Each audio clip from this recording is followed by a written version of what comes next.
Dito sa Papa Dudut Stories, ikaw ay hindi nag-iisa. Isang napakagandang gabi sa inyong lahat. Ako si Andres, tubong Pampanga pero nakatira ngayon sa Angono, Rizal. Matagal niyo na akong subscriber sa YouTube at palagi kong inaabangan ang mga uploads mo na pinakikinggan ko. Yun ang ginagawa ko bago matulog. Siya nga pala, sumulat ako sa inyo para magbahagi ng kwento na personal ko mismong naranasan. Nangyari po ito maraming taon na ang nakakaraan. Papadudot halos 5 taon na kaming magkasintahan ni Lorna. Matyagang hinintay ang aking girlfriend kung kailan ko siya aayain ng kasal. Ngunit dahil na rin sa mga pagsubok na pinansyal na kinakaharap ko noong mga panahon na yon ay hindi ko mahingi ang kanyang kamay. Nung una ay ayos lang yon kay Lorna at palagi niyang sinasabi na naiintindihan niya ako, pero sa huli dumating din ang araw na nagsawa na siya sa kakahintay sa akin. Ano ba ang balak mo sa ating dalawa? Ganito na lang tayo habang buhay? Inis na tanong sa akin ng aking girlfriend. Alam mo nga ako ang tumatayong padre di pamilya sa amin. Hindi maaaring basta ako mag-asawa. Paliwanag ko naman, Papa Dudut.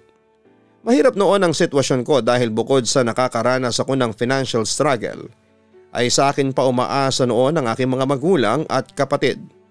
Kumbaga ako ang breadwinner. Kaya kung mag-aasawa na ako ay siguradong makakaapekto yon sa itinutulong ko sa aking pamilya. Paano naman ako? Tayo? Ibig nang maiyak ni Lorna ng mga sandaling yon. Napatungo ako at naawa ko kay Lorna pero wala akong magawa. Samantala ay padabog nang tumayo si Lorna, pigil ang luhang hinarap niya ako at hinubad niya ang singsing na ibinigay ko sa kanya. Tinatapos ko ng lahat. Kanya-kanya na tayo, aniya. Pagkatapos noon ay tumalikod na siya at umalis. Sinubukan ko siyang habulin at pigilan pero nagpumiglas siya. Nagmakaawa naman ako sa kanya na huwag niya akong hiwalayan. Pero tumanggi siya, Papa Dudut. Buo na raw ang desisyon niya. Sabay alis habang ako ay naiiyak na pinagmamasdan ng aking girlfriend hanggang sa mawala na siya sa aking paningin. Kinabukasan pagkatapos naming maghiwalay ay nabalitaan kong sumama si Lorna sa isa niyang kaopisina para makipag-date. Tapos ay nabalitaan ko pa na ang lalaking yon ay matagal nang may gusto sa girlfriend ko. Papa Dudut, unang beses itong ginawa ni Lorna.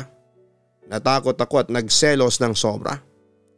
Kaya agad ako nag-decide noon at pinuntahan ko si Lorna isang gabi. Agad naman akong pinagbuksan ng pinto at hinarap. Pakasal na tayo, sabi ko nang walang kaligoy-ligoy. Huwag mo akong biruin, galit pa rin ang tono ni Lorna ng mga sandaling yon. Seryoso ako. Ayoko sa pagrebelde mo sa akin ay mapunta ka sa lalaking hindi mo gusto. Sagot ko naman sa kanya. Pagkatapos ay muli kong inulit sa kanya ang aking proposal. Tinatanggap mo ba akong maging asawa mo, Lorna? Naluha at napangiti naman si Lorna bago siya sumagot sa akin. Oo, Andres. Tinatanggap ko. Pumapayag ako maging asawa mo, dagdag pa niya. Ganun lang kadali at sumunod na ang pamamanhikan. Pagkatapos ay naitakda din ang aming kasal sa unang linggo ng darating na buwan. Bagamat hindi pa ako handa sa pag-aasawa ay naging magaan pa rin ang loob ko. Mahal ko si Lorna, simple lang ang naging pag-iisang dibdib namin sa simbahan. At kahit nalabag sa kanyang loob ay pumayag si Lorna na pumisan sa pamilya ko. Bukod kasi sa hindi pa ako handa noon ay wala pa rin akong ipon. Ayaw ko naman na ang kaunting ipon ni Lorna ang aming gastusin. Gagastusin na lamang namin yon kapag may emergency, lalo na kapag nagkaanak na kami. Samantala 2 linggo makaraan ang aming kasal ay dumating ang isang malaking problema sa aking pamilya. Isang gabi ay may dumating na 2 lalaki sa aming bahay. Nalaman namin na nabuntis ng bunso kong kapatid na si June ang nobya niyang si Janicel.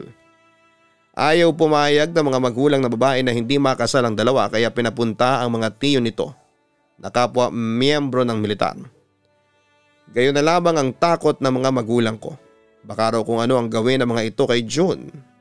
Ilang linggo mula noon ay napaghandaan na ang araw ng kasal ni na June at Janicel. Nagamit ang emergency money ni Lorna. Nangutang ako sa opisina at nanghiram din sa 5-6 ang mama ko para hindi kami mapahiya. Naku, sukob pala kayo sa taon ng bayaw mo at ngayon ay kasabay ka pang nagbubuntis ng hipag mo. Sabi mismo ng kaopisina ni Lorna na si Sonia. Kinuwento kasi niya sa babae na buntis na siya at sa nalalapit na kasal ng kapatid ko kay Janicel.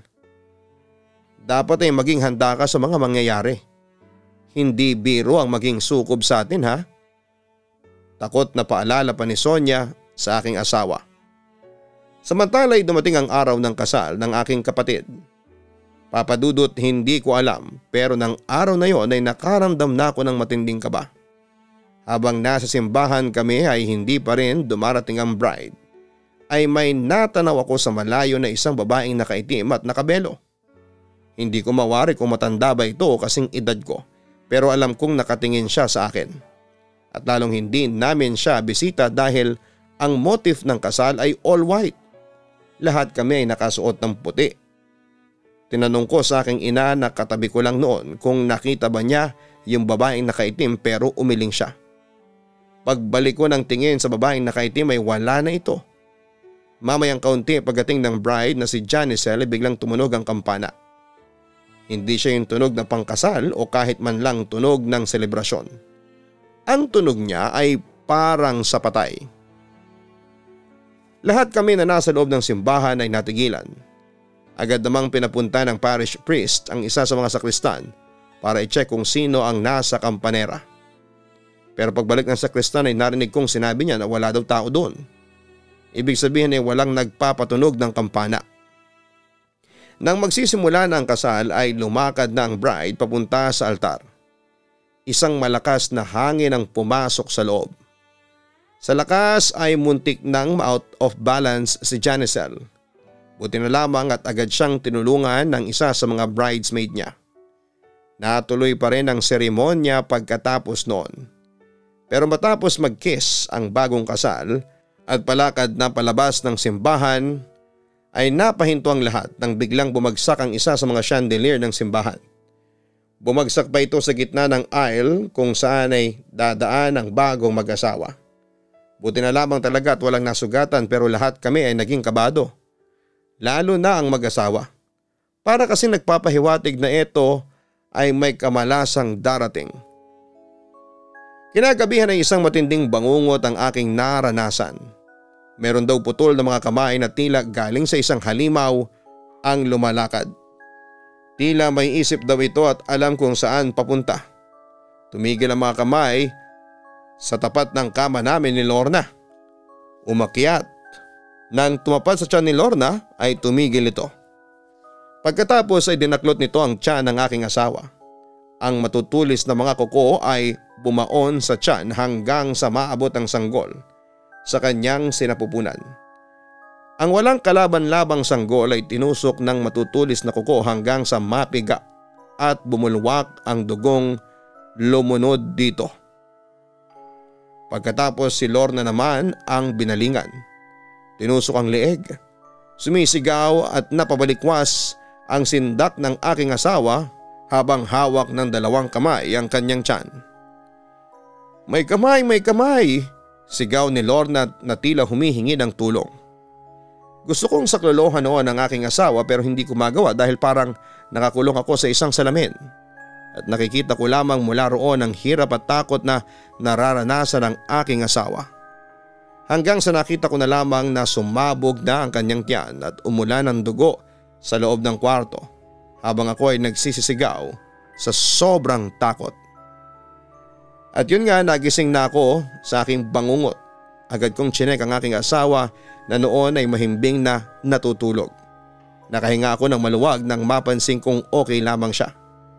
Nilibot ko naman ang aking paningin sa buong kwarto at medyo madilim at tanging ang Himalayan salt lamang na regalo sa amin noong araw ng kasal namin ang nagbibigay ng kaunting liwanag sa buong kwarto. Ngunit Papa Dudut, bigla akong nakaramdam ng kilabot nang makarinig ako ng kaluskos sa loob mismo ng aming kwarto. Agad akong napabangon at pinakinggan kong mabuti ang mga kaluskos para matunton kung saan yun nagmumula. At natuntun ko ngayon sa ilalim ng kama.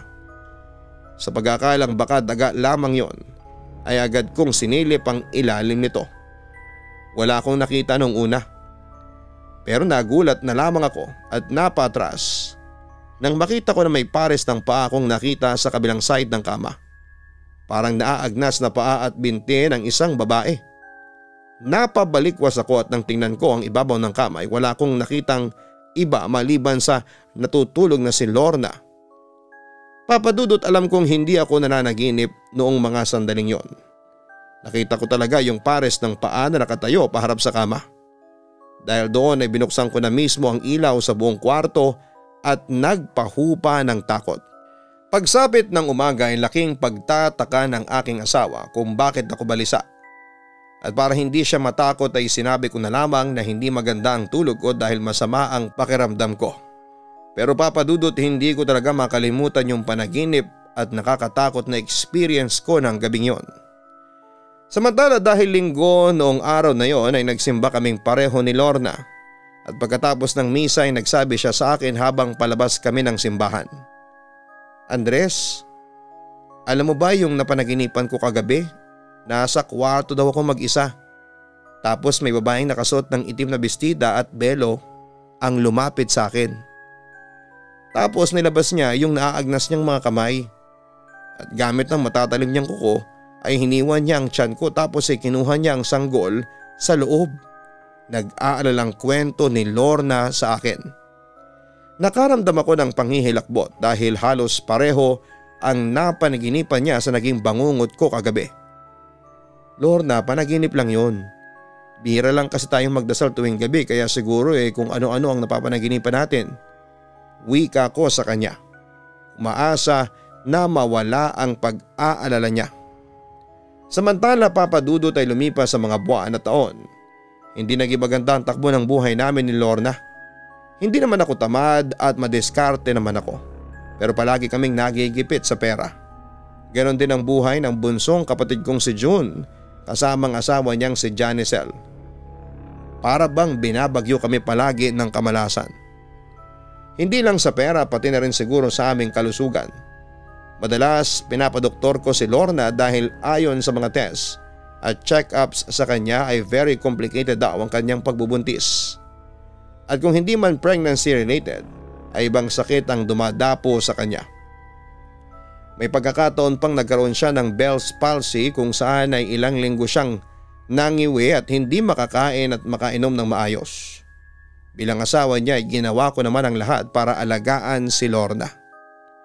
Hanggang sa sinabi sa akin ng kumpare ko na baka kaya kami minamalas ay dahil sa sukob kaming dalawa ni June.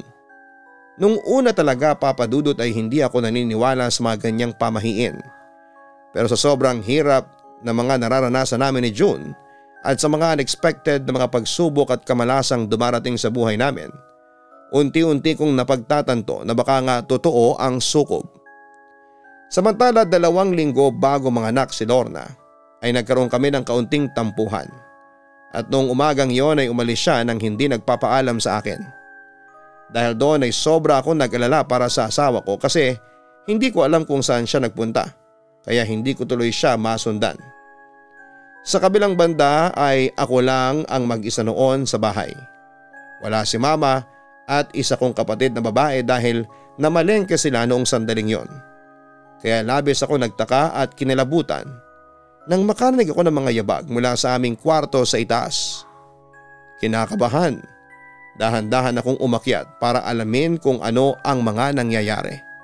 Hanggang sa bumilis ang tibok ng puso ko nang biglang bumukas ang pinto ng kwarto namin ni Lorna.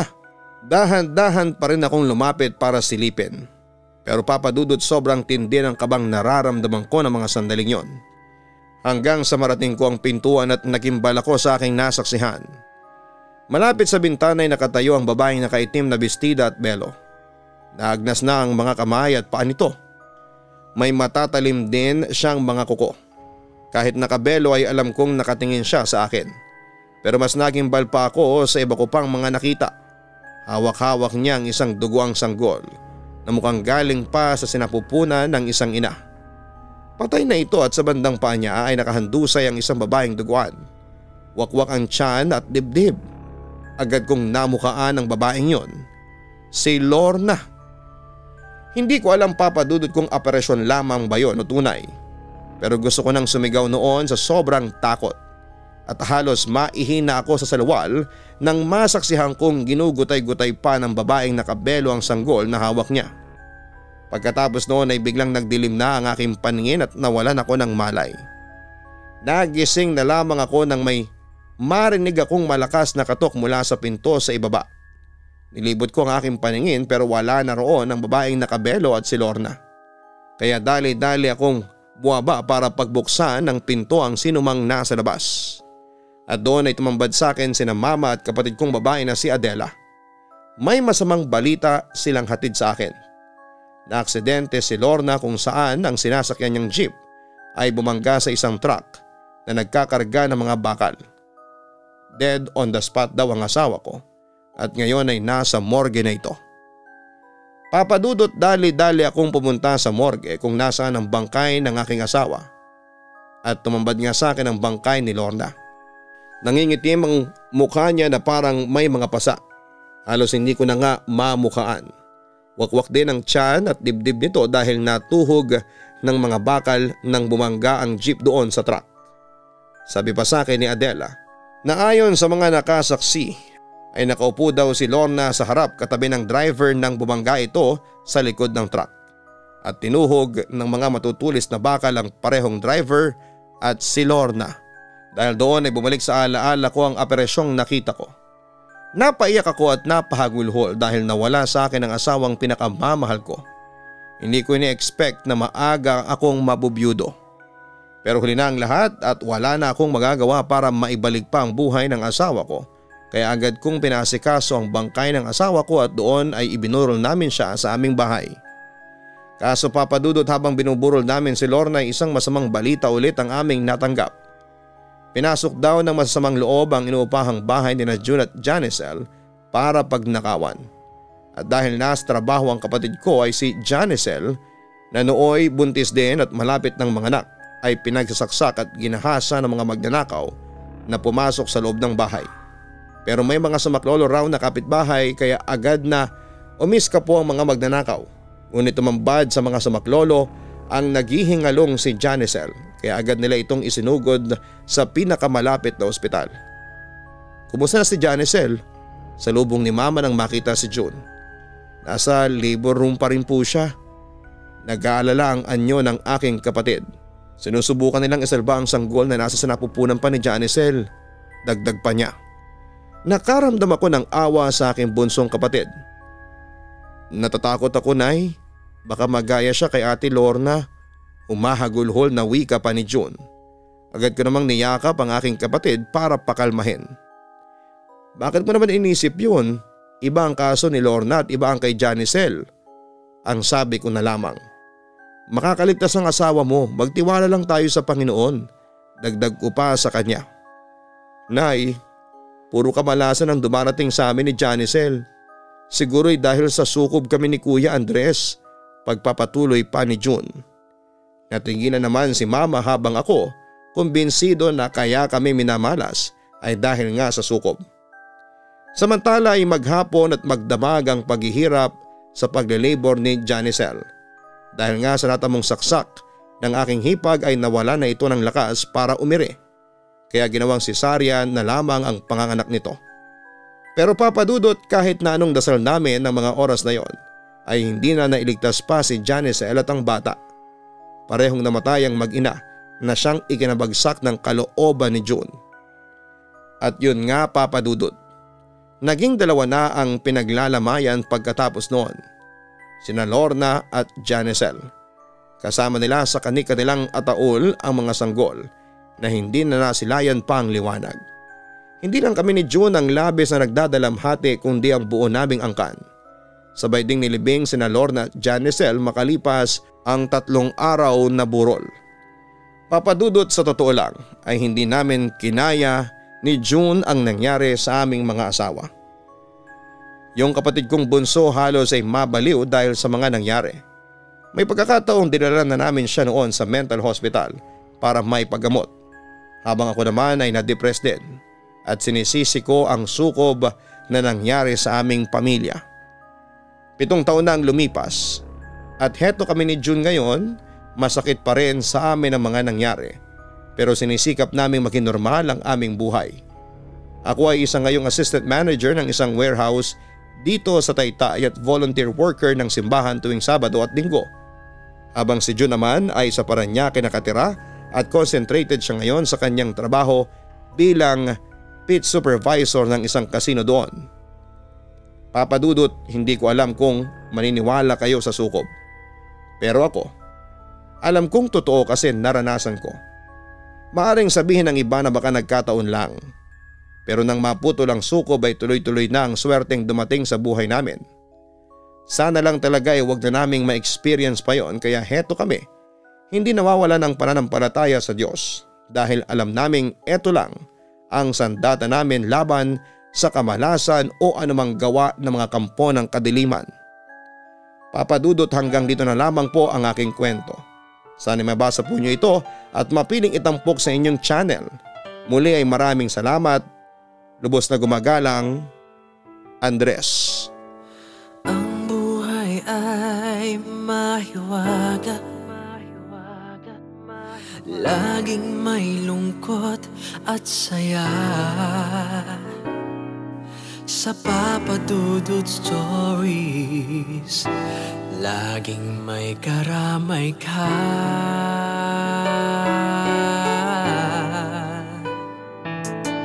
Mga problemang kay bigat, dito ay pakikinggan ka. Sa Papa Dudut Stories, kami ay iyong kasama. Dito sa Papa Dudut Stories, ikaw ay hindi nag-iisa.